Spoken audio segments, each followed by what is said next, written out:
Kolhapur breaking मध्ये आपलं सर्वांचं स्वागत. म्हणजे आता कोल्हापूर महानगरपालिकेची रणधुमाळी सुरू झालेली आहे. आपण जे उमेदवार रिंगणात आहेत त्यांच्या मुलाखती घेत आहोत. आज मी प्रभाग क्रमांक 19 मध्ये आलेलो आहे.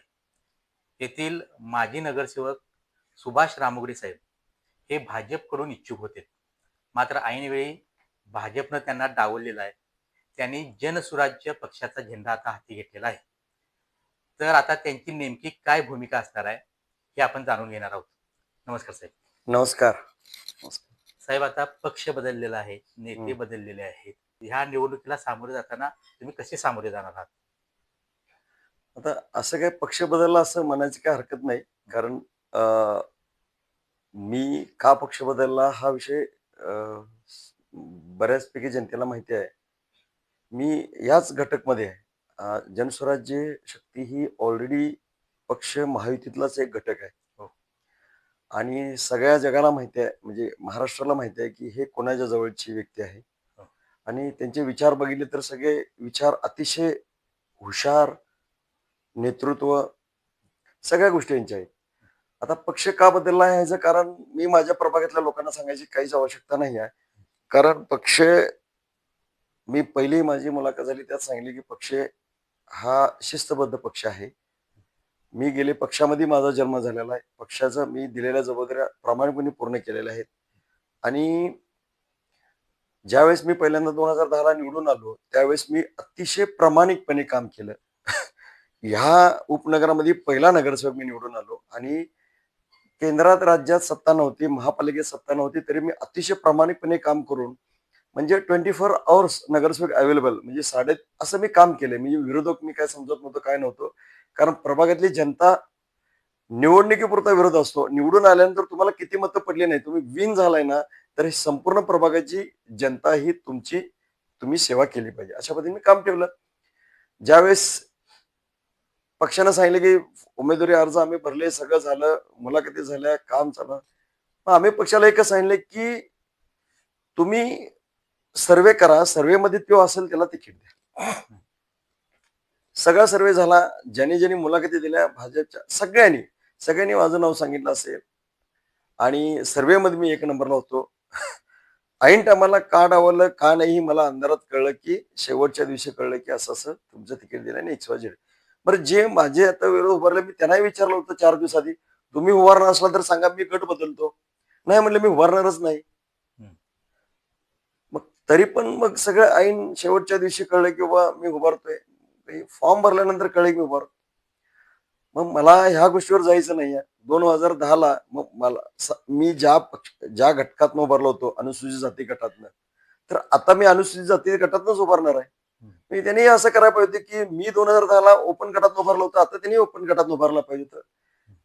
आणि मला सांगितलं असतं ना बाबा 8 दिवसात मी उभारणार आहे, तुम्ही दुसरा गट बघा, तर मी विचार केला असता दुसऱ्या गटात उभारायचं किंवा नाही उभारायचं.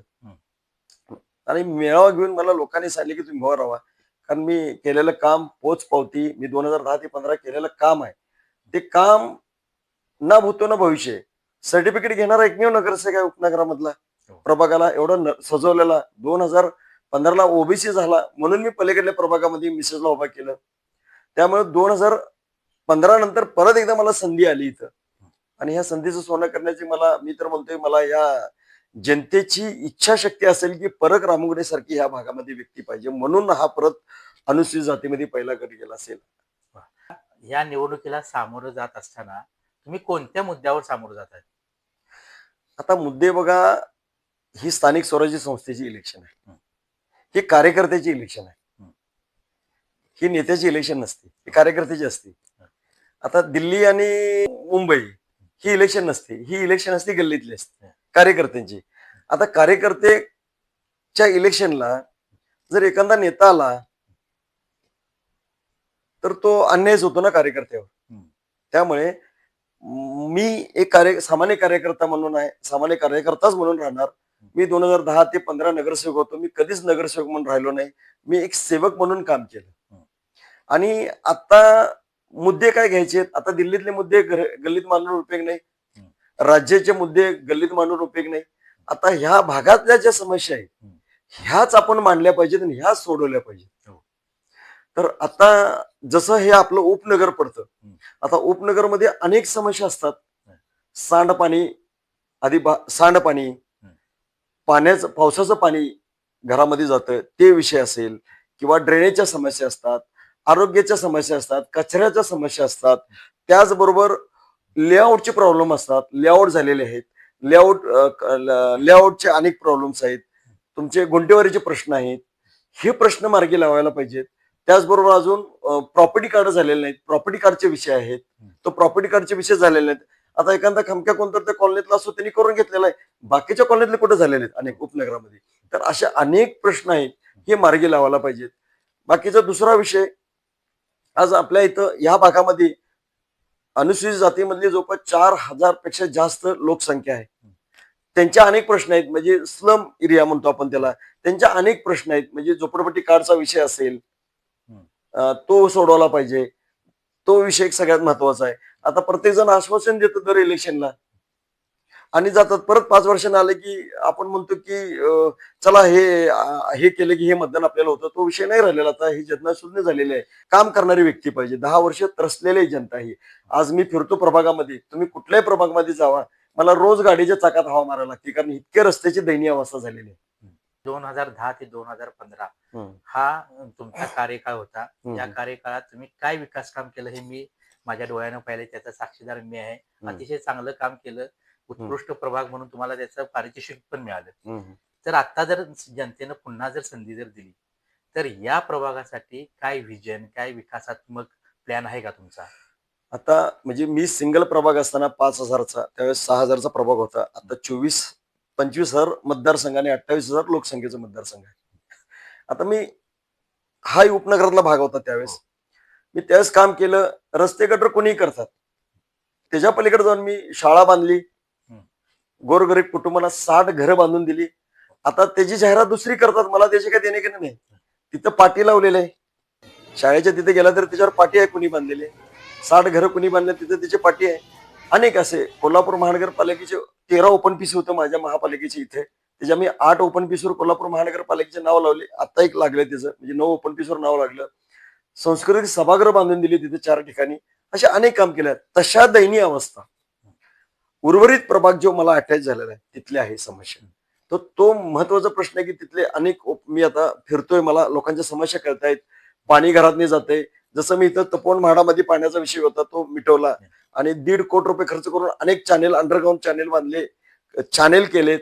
ह्या सगळे प्रश्न तिथले मार्गी लावले. तसं आता मी जे रायगड कॉलनी असेल, रामानंद नगर असेल, जरनगर असेल, NT सरनाईक नगर असेल, अनेक कॉलन्या म्हणजे त्या प्रभागामधून सासणी कॉलनी, सासणी नगर, सन्मित्र कॉलनी, ह्या प्रभागामध्ये प्रचंड प्रश्न आहेत. तर तिथे सुद्धा हे मला काम करावं लागेल की तिथले ओपन पीस कोल्हापूर महानगरपालिकेच्या नावावर लावून तिथल्या कॉलनीच्या लोकांवर ते सातबारे दिले पाहिजेत. त्याचबरोबर तिथे सभागृह बांधून त्यांना दिली पाहिजेत. दुसरी गोष्ट म्हणजे चांगली गार्डन विकसित केली पाहिजे तिथं. हा एक विषय आला. दुसरा गोष्ट एक माझी अशी समस्या, आपली एक एवढं वाटतंय की कोल्हापूर शहरामध्ये ट्रॅफिकची खूप समस्या आहे. सगळ्यात महत्वाची समस्या आहे. आणि ही समस्या कशामुळे झाली? पर्यटक जास्त कोल्हापूरमध्ये येतात म्हणून ही समस्या जास्त आहे. आता पर्यटक वाढले पाहिजेत, कमी नाही झाले पाहिजेत. मग त्याच्यासाठी काय केले पाहिजे की वास्तव्य आपल्या आई महालक्ष्मीचं कोल्हापूर नगरीमध्ये आहेत. श्रीमंत छत्रपती राजश्री शाहू महाराजांची जन्मभूमी, कर्मभूमी आहे. छत्रपती शिवाजी महाराजांची ही उपराजधानी आहे. दत्ताचे 4 स्थान आहेत, त्यातले 2 स्थान कोल्हापूर जिल्ह्यामध्ये आहेत. ज्योतिबा सारखं आराध्य दैवत आपल्या इथं स्थान आहे. तर एवढं सगळं, तर पर्यटकाचा ओघ देशातून, देशाच्या बाहेरून येणारा ओघ इथं लागला पाहिजे. आणि इथं सीझन आला की इथल्या हॉटेलचं 500 रुपयाचं भाडं 2,500 केलं जाते. त्याच्यामुळे पर्यटक एक दिवस न राहता परत जातो निघून, का की भाडं परवडत नाही म्हणून. जर कोल्हापूर महानगर, माझं विजन असं आहे, कोल्हापूर महानगरपालिकेच्या येणारे 9 इंट्र्या शहरामध्ये 9 रस्ते आहेत. त्यातले प्रमुख 4 ते 5 रस्ते आहेत. यामध्ये शाहू नाका असेल, तावडे हॉटेल असेल, फुलेवाडी असेल, राधानगरीकडून येणारा रोड असेल, छत्रपती शिवाजी महाराज पूल पन्हाळ्याकडून येणारा रस्ता असेल. अशा महापालिकेच्या जागा घेऊन तिथं अतिशय सुंदर धर्मशाळा बांधणे, तिथं पार्किंग 2 मजली करणे, म्हणजे येणारं ट्रॅफिक बाहेरच्या बाहेर थांबेल. तिथून ई रिक्षा करणे, म्हणजे येणारे भाविक तिथं राहतील. आणि जो महानगरपालिकेचा जो धर्मशाळेचा दर असेल, दर पत्रक असेल, तो सीझनलाही तोच असेल, ऑफ सीझनलाही तोच असेल. म्हणजे ₹500 असेल तर 500च होणार आहे, 2,500 होणार नाही सीझनला त्याचा. त्यामुळे पर्यटक 1 दिवसाच्या 2 दिवस राहील, 3 दिवस राहील, कारण भाडं आटोक्यात असल्यामुळे. महत्वाच्या त्याच्या गाड्या तिथंच लागल्या, पोल्युशन कमी होईल आणि ई रिक्षा असल्यामुळे अनेक लोकांना त्याचा उद्योगधंदा मिळेल. म्हणजे धर्मशाळेपासून महालक्ष्मीला येतील, महालक्ष्मी धर्मशाळेकडे जातील, म्हणजे अनेक उद्योगधंदे यातून निर्माण होणार आहे. हा माझा एक अजेंडा प्रभावी तत्वावर असणार आहे, माझा विजन. तर या मुलाखतीच्या निमित्तानं हं. मतदारांना काय आव्हान करा? मला मार्गदर्शन माझे गुरु आहेत, माननीय नामदार चंद्रकांत दादा पाटील. ते राजकीय गुरु माझे होते, आहेत आणि भविष्यात राहणारच आहेत ते. आता मी हा निर्णय का घेतला, की मला अनेक लोकांच्या ऑफर होत्या दुसऱ्या पक्षाच्या, मला जायचं नव्हतं. माननीय नामदार विनय कोरे साहेबांचा, सावकारांचा मला निरोप आला आणि मी भेटायला गेलो. आणि मी सावकारांचं मी बघितलेलं होतं कामाची पद्धत काय. आणि गेल्यानंतर त्यांनी मला एक फक्त 5 मिनिटं माझ्याशी बोलले. तर माझ्याशी 5 मिनिटं जे बोलले ना, दिल्लीवर आणि राज्यावर नाही बोलले. ते लागल्यावर कसं माणूस खडकून जागा होतो, तसं एकदम उठल्यावर अचानक तसं झालं. हे तर म्हणलं वारणे. आणि इतकं बोलायला लागले बजेटवर, चालू बजेटवर बोलले ते. मला तर माहित नाही, आता मी नगरसेवक नसल्यामुळे तिथं. आणि किती पैसे पगारावर जातात, पाणी बिल किती वसूल होते आणि त्याचं लाईट बिल किती जाते, ह्या गोष्टीवर बोलल्यावर मी म्हणलं अरे बापरे, ह्या माणसाला प्रचंड नॉलेज आहे. आणि जर हे म्हणतात मी दिल्लीतलं आणि राज्यातलं नाही बोलणार, मी तुम्हाला गल्लीतलं बोलणार इथं म्हणले. आणि म्हणलं जर अशा व्यक्तीच्या नेतृत्वाखाली जर आम्ही काम करायला लागलो तर म्हणलं मला, म्हणजे मी योग्य दिशेनं आहे आणि योग्य दिशातच राहणार आहे. ना मला पक्ष बदलल्यासारखं नाही वाटणार, मला ना नेता बदलण्यासारखं वाटणार. कारण खरोखर जसं हे आमचे दादा तसे ते माझे दादा. आणि त्याला आपण म्हणू, आतापर्यंत म्हण मी ऐकत होतो, वारणेचा वाघ. खरोखर हे वारणेचे वाघ आहेत. म्हणजे सांगण्याचं तात्पर्य काय, कारण माझ्यासमोर किती बलाढ्य व्यक्ती, धनशक्ती असली तरी मी म्हणलं विचार केला की 2 धनशक्तीच्या पुढं म्हणलं ही जनशक्ती माझ्याकडे आली आणि ह्यांच्या चिन्हातच गुलाल आहे. बरोबर. मी म्हणलं आई महालक्ष्मीनंच मला पाठवलं असेल की बाबा कितीही संघर्ष होऊ दे, गुलाल तुझ्या नशिबी आहे ज्योतिबाचा. म्हणून ज्योतिबानं आणि महालक्ष्मीनंच मला विनय कोरे सावकार साहेबांच्या रूपानं माझ्याकडे पाठवलं असेल. मी माझं भाग्य समजतो आई महालक्ष्मीचं, आणि मी ज्योतिबाचं सुद्धा मी आभार मानतो. आणि खरोखर मी भाग्यवान समजतो आणि हाय त्याच घटकात राहिलो. उद्या सत्ता आली तरी आम्ही इथंच आहोत. मतदारांना काय सांगाल तुम्ही या निमित्तानं? मी मतदारांना आवाहन करणार आहे. आतापर्यंत सगळ्यांना माहिती होतं मी कमळाचा आणि कमळ माझं. आता नाही इलाजानं मला जनतेची सेवा करण्यासाठी चुकीचा माणूस दुसरं कोण निवडून यायला नको, म्हणूनच मला आई महालक्ष्मी ज्योतिबानं मला तुम्हाला नारळाचं झाड घेऊन, नारळाची बाग घेऊन तुमच्याकडे पाठवलंय. कारण का, नारळाचे दर खूप आता महाग व्हायला लागलेले आहेत आणि म्हणून नारळाचे दर परवडणार आटोक्याच्या बाहेर गेलेत. म्हणून मला वाटते ज्योतिबानं एक नारळाचं झाडच पाठवून दिलंय की नारळाचं झाड जर तुमच्या दारात लावलं तर उद्या नारळ तुम्हाला विकत घ्यायचीच गरज लागणार नाही. अशा पद्धतीने मी मतदारांना आव्हान करतो. एक सामान्य कार्यकर्त्याला, निष्ठावंत कार्यकर्त्याला, नेत्याला न साथ देता निष्ठावंत कार्यकर्त्याला परत एकदा 2010 ते 15 मध्ये मी काम केले आणि परत एकदा मी सर्टिफिकेट मिळवलं 1 नंबरचं. तसं मला प्रभाग क्रमांक 19 मधून मला तुम्ही नारळाचं झाड, नारळाची बाग याच्यावर एक बटन दाबून मला सामान्य कार्यकर्त्याला परत तुमची सेवा करण्याची मला संधी मिळून द्या. आणि प्रभाग क्रमांक 19 परत मला प्रभाग क्रमांक 1 म्हणून सर्टिफिकेट घ्यायची मला संधी मिळावी. मी माझ्या जनतेला मी आव्हान करतो, मतदारांना. थँक्यू. रामोगडे साहेब, निवडणुकीच्या धामधुमीत तुम्ही आम्हाला वेळात वेळ काढून आमच्याशी दिलखुलासाच्या गप्पा मारल्यात. समाजकार्यात तुम्ही आता गेली 15 वर्षे सक्रिय आहातच. इथून पुढेही सक्रिय राहाल. इथून पुढच्या वाटचालीस माझ्या चॅनलच्या वतीने शुभेच्छा देतो आणि तुमची रजा घेतो. धन्यवाद. थँक्यू.